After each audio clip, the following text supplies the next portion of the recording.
Now we're going to talk about quite a cool topic that crossed my mind since that video about I Hate the NPC was so popular.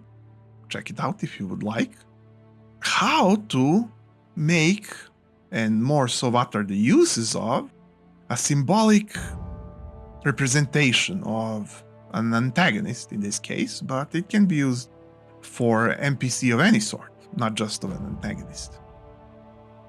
So, simple enough. When you have a clever, powerful antagonist that will appear frequently throughout the campaign and starts appearing, what you do is implement something like a signature of how this person or entity appears. Something that is maybe nonsensical, but doesn't sound per se too silly to be dismissed.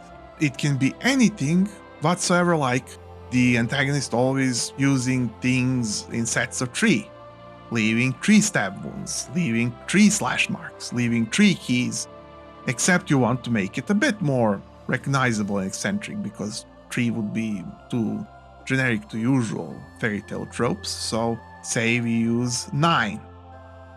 9 is already slightly less used. But if you want to avoid that, you can pick your own. And then, at first, players won't even notice. When first 9 slashes are detected carved into the wall, when next time person is stabbed 9 times, when 9 keys are discovered, eventually they will figure it out. But the more successful your antagonist is, and the more this is repeated bluntly, ad nauseum, again and again and again, but stylishly, hopefully, the more this will become like an aura, a premonition of your antagonist.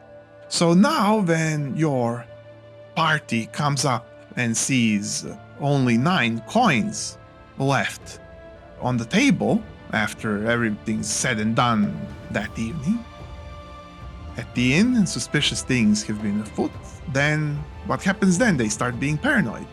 It was exactly 9, they say. But it could have been that it's not that at all. But frequently it will be that. And then they will feel like they can feel the antagonist coming, arriving, preparing. And if this is something more than just a symbol, or the symbol is more complex, it can be the whole modus operandi, then those players of yours can start to anticipate how the antagonist will appear and what will the antagonist do, and they can try to be clever and stop the thing that will happen. And maybe they'll get some parts right, and maybe they'll stop some things, maybe they won't.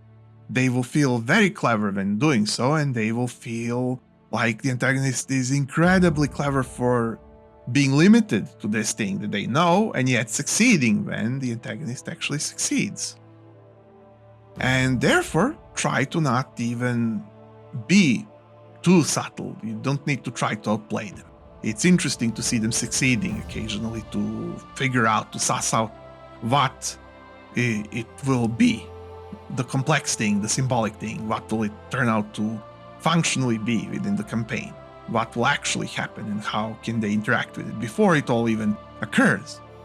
Sometimes you might even hear their whole plan out and use the old DM trick where you set it up so that they are right, even though previously you didn't even have the thing planned, but now you listen to their deep talk about it and you can have them be completely right or partially right.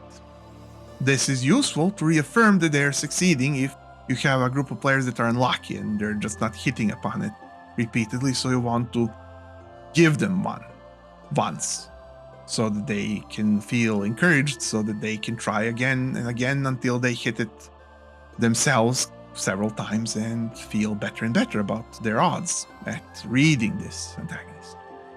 But all that aside, the aura of the appearance of the antagonist already is useful by itself, even outside of the chases and the mechanics, because it instills that feeling of being inside of their influence, inside of the situation, inside of the flavor. especially the flavor. You want this to be connected with probably something you're going for. You haven't done all this just to be fancy after all. And then when this is revealed several times in a row, sometimes by players, sometimes not by players, you'll get a very, very, very recognizable and fun by its depth story and quality of your adventure.